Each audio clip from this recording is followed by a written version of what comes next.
Okay guys, today what I wanted to do was clean this anvil up, grind over a little bit of the rounded edges, wire wheel everything. You can see there's a lot of chisel marks. It's been treated really rough. So hopefully you guys can see a little bit better. This thing's been treated really rough. I mean, there's chisel marks everywhere. I think that's from a torch right here. And over here, I think that's definitely from a torch. So someone decided at some point that this is a good cutting table. The top plate here is very thick. I haven't been able to find any markings on this anvil, but just from the shape and everything, it doesn't look exactly English. I think it might be Swedish. And also the top plate is very thick compared to most anvils I've seen. This is like a ½ inch thick. Most are probably 3/8. And this is a 150-pound anvil. I'll take you guys along for the ride. You'll see how I fix one of these things up. So the first thing I usually start with is a wire wheel. Now you can use one of these finer ones, but I find these heavier ones are much better for the rougher stuff. If you have a hard place to get into, or you want to be a little bit more gentle, then this kind is okay. But otherwise I use the crimped wire wheel, and I just use that on a grinder.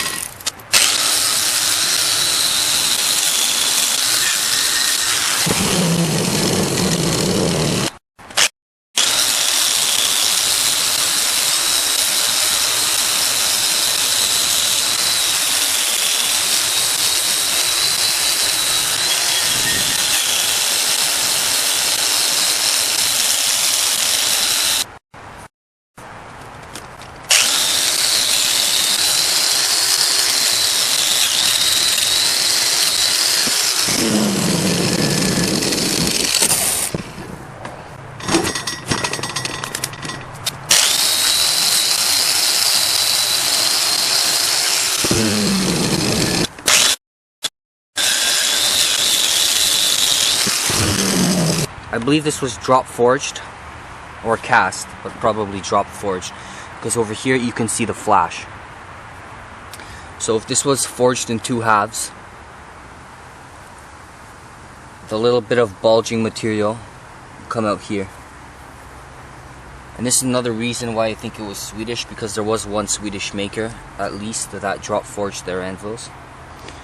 I'm not sure if it was Paragon, Soderfors, or whatever. I can't remember now. I'd have to do some read. So, because I've never seen this on an English anvil, other than of course a Brooks, but that's not a forged anvil. So that's another clue as to the maker of this anvil.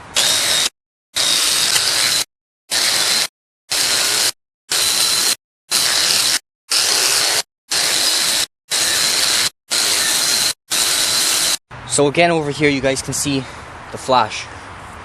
Hopefully you can see it. You can see it goes right along half of the anvil. So I've taken this thing as far as it needs to go with the wire wheel, and right now I need to start working on this top. Now I know a lot of people don't like it when anvils are ground on, but this one, I mean, it's really cut up. So I'm gonna go at it with a grinder on the face a bit, on the cutting shelf, as well as the horn.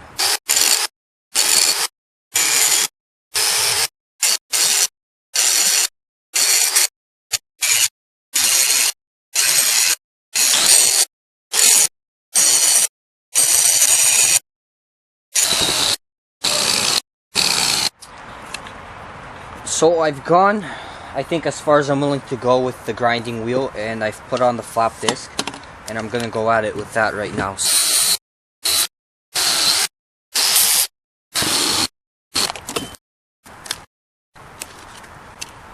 So there it is. I'm gonna leave that be as for the grinding of the face, and I'm just gonna go over the body once more with the softer wire wheel, and I'll show you guys from there. Alright guys, I do believe that's as far as I'm going to go with this thing. I went over it once more with the softer wire wheel, and you can see it brought the body out nice. And the last thing I'm gonna do is actually oil it, and the oil makes it really nice.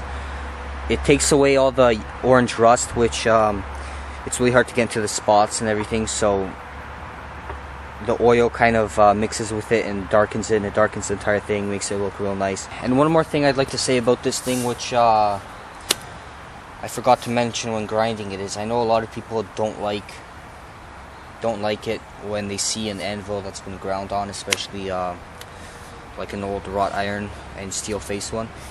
But the way that one was with the chisel marks, you really wouldn't be able to do any sort of work without the chisel marks ruining the work, without it marring everything up. So I really think this was necessary, and I'm gonna leave it as it is right now. But for example, if you were doing a lot of round things, it would probably be worth it to even grind the horn a little bit more and everything. But I'm gonna leave that as is. So I'll show you guys the oiling and the final product. So normally what I use is just use the transmission fluid. I use it because one, it's cheap. Because it's cheap, really. I don't have to buy any special oil for this. So I just put it on, and you want to get it into all the crevices, whatever, keep it from rusting. And you can see already how that really shines up the anvil, makes it look really good. And so there it is, the finished product. 150-pound Swedish anvil. Just give you the 360.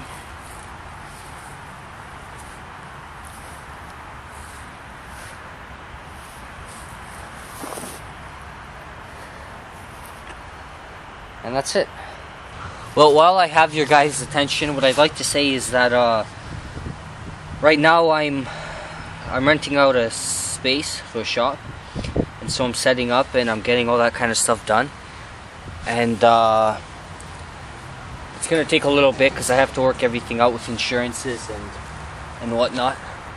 And I also have to make a lot of tool stands and set everything up, set all the tools up and whatnot. But once I have that done, I'll give you guys a shop tour and show you around, and I can start making some real videos, some real tool making videos and whatever, with the new power hammer and all the new equipment.